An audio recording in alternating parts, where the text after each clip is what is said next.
Hello everyone, welcome to all of you. Target by Himanshu. जिन भी मित्रों ने अभी तक हमारे चैनल को सब्सक्राइब नहीं किया है वो चैनल को सब्सक्राइब कर लें और बेल आइकन को प्रेस कर लें, जिससे कि आगे आने वाली वीडियो का नोटिफिकेशन आप सभी के पास सबसे पहले पहुंचती रहे और जो भी डेली वाइज करंट अफेयर रहती है उन सभी का वीडियो आपके पास पहुँचता रहे, तो डेली की अपडेट आपको मिलती रहे। तो करंट अफेयर है 17 सितंबर 2020, आज जो डेट है आपकी, तो आज की करंट अफेयर रहने वाली है। तो आज का पहला प्रश्न आपका देखिए करंट अफेयर का क्या है। पहला प्रश्न आपके सामने है, मकानों की कीमत वृद्धि के मामले में भारत की रैंकिंग अप्रैल जून तिमाही में 11 स्थान गिरकर कौन से स्थान पर रही है। ए 42वें स्थान, बी 50वें स्थान, सी 54वें स्थान, डी 65वें स्थान। तो इसका जो राइट ऑप्शन है वह आपका सी ऑप्शन सही है, 54वें स्थान पर, यानी कि 54वें स्थान पर रहा है। इसके अगर महत्वपूर्ण बिंदु के बारे में बात करें तो देखिए, मकानों की कीमत वृद्धि के मामले में भारत की रैंकिंग अप्रैल जून तिमाही में 11 स्थान गिरकर 54वें स्थान पर रही है, जबकि इससे पहले 2020 की पहली तिमाही जनवरी मार्च में भारत 43वें स्थान पर था। वैश्विक संपत्ति सलाहकार कंपनी नाइट फ्रैंक की ग्लोबल हाउस प्राइस इंडेक्स अप्रैल जून 2020 में 56 देशों की रैंकिंग जारी की गई है। नेक्स्ट क्वेश्चन है आपका, कृषि क्षेत्र में सुधार के उद्देश्य से किसने आवश्यक वस्तु संशोधन विधेयक 2020 को मंजूरी दे दी है। तो ए राज्यसभा, बी लोकसभा, सी नीति आयोग, डी आपका दे योजना आयोग। तो इसका जो राइट ऑप्शन है वह आपका बी ऑप्शन सही है, लोकसभा ने मंजूरी दे दी है। इसके अगर महत्वपूर्ण बिंदु के बारे में बात करें तो देखिए, भारत में कृषि क्षेत्र में सुधार और किसानों की आय बढ़ाने के उद्देश्य से राज्यसभा ने आवश्यक वस्तु यानी कि संशोधन विधेयक 2020 को मंजूरी दे दी है। इस विधेयक में अनाज, दलहन, तिलहन, खाद्य तेल, प्याज, आलू को आवश्यक वस्तुओं की सूची से हटाने का प्रावधान है। नेक्स्ट क्वेश्चन है आपका, पेटीएम फर्स्ट गेम्स ने किस पूर्व क्रिकेटर खिलाड़ी को अपना नया ब्रांड एम्बेसडर नियुक्त किया है। ए राहुल द्रविड़, बी सौरभ गांगुली, सी सचिन तेंदुलकर, डी वीरेंद्र सहवाग। तो इसका जो राइट ऑप्शन है वह आपका सी ऑप्शन सही है, सचिन तेंदुलकर को एम्बेसडर नियुक्त किया गया है। इसके अगर महत्वपूर्ण बिंदु के बारे में बात करें तो देखिए, पेटीएम फर्स्ट गेम्स ने पूर्व क्रिकेटर खिलाड़ी सचिन तेंदुलकर को अपना नया ब्रांड एम्बेसडर नियुक्त किया है। पेटीएम ने कहा है कि सचिन तेंदुलकर अरबों क्रिकेट प्रेमियों के बीच लोकप्रिय हैं। वे देश में रोमांचक फंतासी खेलों के बारे में जागरूकता पैदा करने में महत्वपूर्ण भूमिका निभा सकते हैं। नेक्स्ट क्वेश्चन है आपका, निम्न में से किस बैंक के प्रबंध निदेशक आदित्य पुरी को Euromoney awards of excellence द्वारा लाइफ टाइम अचीवमेंट अवार्ड 2020 से सम्मानित किया गया है। ए भारतीय state bank, B HDFC bank, C आपका दे यस बैंक, डी आपका दे कैनरा बैंक। तो इसका जो राइट ऑप्शन है वह आपका बी ऑप्शन सही है, HDFC बैंक। अगर इसके महत्वपूर्ण बिंदु के बारे में बात करें तो देखिए,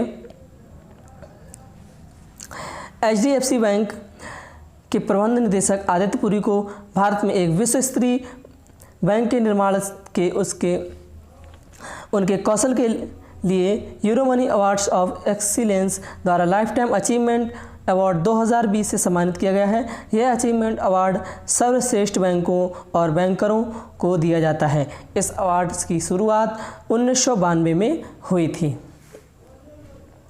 नेक्स्ट क्वेश्चन है आपका, हाल ही में किसने AICTE से मान्यता प्राप्त संस्थानों के 12 सदस्यों को पहले AICTE Visvesvaraya best teachers award 2020 से सम्मानित किया गया है। तो किया है ए प्रकाश जावड़ेकर, बी आपके रमेश पोखरियाल, सी नरेंद्र मोदी, डी रामनाथ कोविंद। तो इसका जो राइट ऑप्शन है वह आपका बी ऑप्शन सही है, रमेश पोखरियाल से सम्मानित किया गया है। इसके अगर महत्वपूर्ण बिंदु के बारे में बात करें तो केंद्रीय शिक्षा मंत्री श्री रमेश पोखरियाल निशंक ने हाल ही में AICTE से मान्यता प्राप्त संस्थानों के 12 संकाय सदस्यों को पहले AICTE Visvesvaraya best teachers award 2020 से सम्मानित किया है। यह अवार्ड की शुरुआत असाधारण शिक्षकों की पहचान करने और उनकी उत्कृष्टता, उत्तम कार्य व्यवहार और नवाचारों को मान्यता देने के लिए की गई है। नेक्स्ट क्वेश्चन है आपका, कोरोना वायरस से लड़ने वाले स्वास्थ्य कर्मियों के लिए प्रधानमंत्री गरीब कल्याण पैकेज बीमा योजना को कितने महीने के लिए बढ़ा दिया गया है? ए 2 महीने, बी 4 महीने, सी 6 महीने, डी 10 महीने। तो इसका जो राइट ऑप्शन है वह आपका सी ऑप्शन सही है, 6 महीने के लिए बढ़ा दिया गया है।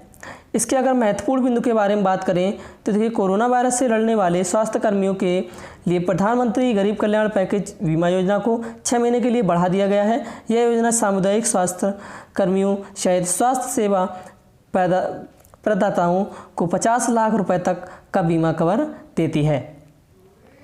नेक्स्ट क्वेश्चन है आपका, प्राचीन भारतीय संस्कृति का अध्ययन करने के लिए किसने 16 सदस्यीय समिति का गठन किया है? ए नीति आयोग, बी केंद्रीय संस्कृति मंत्रालय, सी खेल मंत्रालय, डी योजना आयोग। तो इसका जो राइट ऑप्शन है वह आपका बी ऑप्शन से है, केंद्रीय संस्कृति मंत्रालय। अगर इसके महत्वपूर्ण बिंदु के बारे में बात करें तो देखिए, केंद्रीय संस्कृति मंत्रालय ने हाल ही में प्राचीन भारतीय संस्कृति का अध्ययन करने के लिए 16 सदस्यीय समिति का गठन किया है। इसमें भारतीय पुरातत्व सोसाइटी के अध्यक्ष के.एन. दीक्षित हैं। नेक्स्ट क्वेश्चन है आपका, भारतीय क्रिकेट टीम के पूर्व खिलाड़ी सदाशिव रावजी पाटिल का हाल ही में कितने वर्ष की उम्र में निधन हो गया है? तो ए 74 वर्ष, बी 86 वर्ष, सी 92 वर्ष, डी 98 वर्ष। तो इसका जो राइट ऑप्शन है वह आपका बी ऑप्शन सही है, 86 वर्ष की उम्र में इनका निधन हो गया है। इसके अगर महत्वपूर्ण बिंदु के बारे में बात करें तो भारतीय क्रिकेट टीम के पूर्व खिलाड़ी सदाशिव रावजी पाटिल का हाल ही में 86 वर्ष की उम्र में निधन हो गया है। सदाशिव पाटिल का अंतर्राष्ट्रीय करियर तो सिर्फ एक मैच खेला था, लेकिन वे घरेलू क्रिकेट में 1 दशक से ज़्यादा समय तक सक्रिय रहे थे। 1955 में उन्होंने भारतीय टीम के लिए न्यूजीलैंड के खिलाफ 2 दिसंबर 1955 को डेब्यू किया था। नेक्स्ट क्वेश्चन है आपका, जापान के पूर्व योशिहिडे सुगा को कब तक के लिए जापान का अगला प्रधानमंत्री नियुक्त किया गया है? ए कैबिनेट सेक्रेटरी, बी वित्त सचिव, सी न्यायाधीश, डी विदेश राजदूत। तो इसका जो राइट ऑप्शन है वह आपका ए ऑप्शन सही है, कैबिनेट सेक्रेटरी। इसके अगर महत्वपूर्ण बिंदु के बारे में बात करें तो जापान के पूर्व कैबिनेट सेक्रेटरी योशिहिडे सुगा को देखिए, जापान का अगला प्रधानमंत्री नियुक्त किया गया है ना। उनको वोटिंग में 465 सांसदों में से 314 वोट मिले। उनको जापान का अगला प्रधानमंत्री नियुक्त किए जाने पर प्रधानमंत्री नरेंद्र मोदी ने बधाई दी। उन्होंने ट्वीट किया, योशिहिडे सुगा को जापान का प्रधानमंत्री बनने पर दिल से बधाई देता हूँ।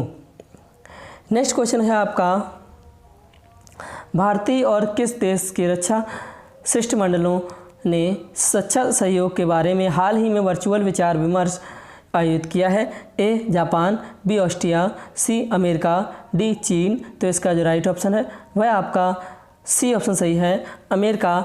इसके अगर महत्वपूर्ण बिंदु के बारे में बात करें तो देखिए, भारतीय और अमेरिका के रक्षा शिष्टमंडलों ने रक्षा सहयोग के बारे में हाल ही में वर्चुअल विचार विमर्श आयोजित किया है। 10वीं रक्षा प्रौद्योगिकी और व्यापार पहल DTTI समूह का उद्देश्य द्विपक्षीय रक्षा व्यापार संबंधों पर लगातार नेतृत्व का ध्यान केंद्रित करना और रक्षा उपकरणों के सह उत्पादन और सह विकास के लिए अवसर सृजित करना है। अब इसके महत्वपूर्ण कुछ और इफेक्ट के बारे में बात करते हैं तो अमेरिका के बारे में। तो अमेरिका जो है यूनाइटेड स्टेट ऑफ अमेरिका यानी कि USA। इसकी अगर राजधानी की बात करें तो वाशिंगटन अमेरिका की राजधानी है।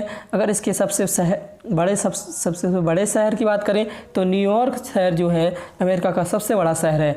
अगर अमेरिका के राष्ट्रपति की बात करें तो डोनाल्ड ट्रंप अमेरिका के राष्ट्रपति हैं।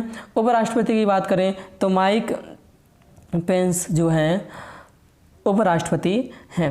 ग्रेट ब्रिटेन से आज़ादी इसकी कब मिली थी अमेरिका को? इसका घोषणा पत्र जो है घोषणा जो हुई थी 4 जुलाई 1776 को हुई थी और घोषणा पत्र भी 4 जुलाई 1776 को ही मिला था। इसका संविधान जो लिखा गया था वह 21 जून 1788 में लिखा गया था। इसकी करेंसी जो बनी है, वह जो मुद्रा है वह है अमेरिकन डॉलर। तो दोस्तों ये थी आपकी आज की करंट अफेयर। जिन मित्रों को वीडियो अच्छी लगी हो वीडियो को लाइक करें, कमेंट करें, दोस्तों तक शेयर ज़रूर करें, चैनल को सब्सक्राइब जरूर कर लें। जिन्होंने अभी तक चैनल को सब्सक्राइब नहीं किया है वो चैनल को सब्सक्राइब कर लें, बेल आइकन को प्रेस कर लें, जिससे कि आगे आने वाली वीडियो का नोटिफिकेशन आप सभी को सबसे पहले मिले। और इसके अलावा PDF फाइल्स प्राप्त करने के लिए आप हमारे टेलीग्राम ग्रुप को ज्वाइन कर सकते हैं। टेलीग्राम ग्रुप का लिंक मैंने यहाँ पे दे रखा है। सोशल मीडिया से किसी भी PDF फाइल्स के लिए आप हमारे टेलीग्राम ग्रुप पर ज्वाइन हो सकते हैं। वहाँ पे आपको सभी प्रकार की PDF फाइल्स प्राप्त हो जाएंगी। Thanks for watching. जय हिंद, जय भारत।